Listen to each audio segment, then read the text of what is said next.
বর্তমান রাজনৈতিক পরিস্থিতিতে প্রধান উপদেষ্টা অধ্যাপক ডক্টর মোহাম্মদ ইউনূস ও বিএনপির ভারপ্রাপ্ত চেয়ারম্যান তারেক রহমানের বৈঠককে ইতিবাচক হিসেবে দেখছেন রাজনৈতিক বিশ্লেষকরা। তারা বলছেন, নির্বাচন নিয়ে যে অনিশ্চয়তা তৈরি হয়েছিল তা এখন কেটে যাওয়া উচিত। বিস্তারিত জানাচ্ছেন ওবায়দুল রশিদ। এই ঈদে জামা জুতো অ্যাকসেসরিজের ডিসকাউন্ট।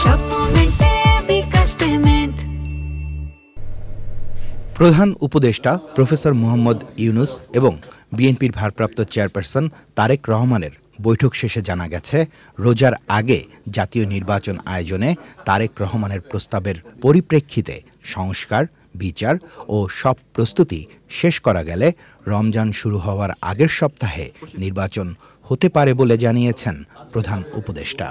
বলেছিলেন যে এপ্রিলের প্রথমার্ধে হবে, সেখান থেকে তিনিও তার অবস্থান পরিবর্তন করে তিনি ফেব্রুয়ারিতে আসতে রাজি হয়েছেন এবং সেটা তারেক রহমান সাহেব সেটা স্বাগত জানিয়েছেন। এটা রাজনীতির জন্য একটা বর্তমান অবস্থায় অত্যন্ত ইতিবাচক এবং এই যে অনিশ্চয়তা তৈরি হয়েছিল নির্বাচনকে ঘিরে, নির্বাচন কবে হবে না হবে, আদৌ হবে কিনা এটা নিয়েও কেউ কেউ সংশয় প্রকাশ করছিলেন, সেই অনিশ্চয়তা এখন কেটে যাওয়া উচিত।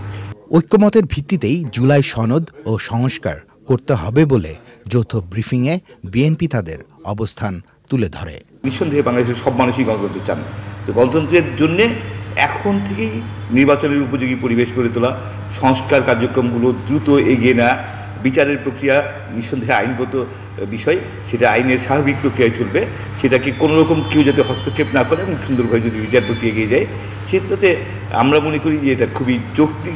কোথায় হয়েছে তার ভিত্তিতে বৈঠককে বিচার করা উচিত নয় বলেও জানান বিশ্লেষকরা।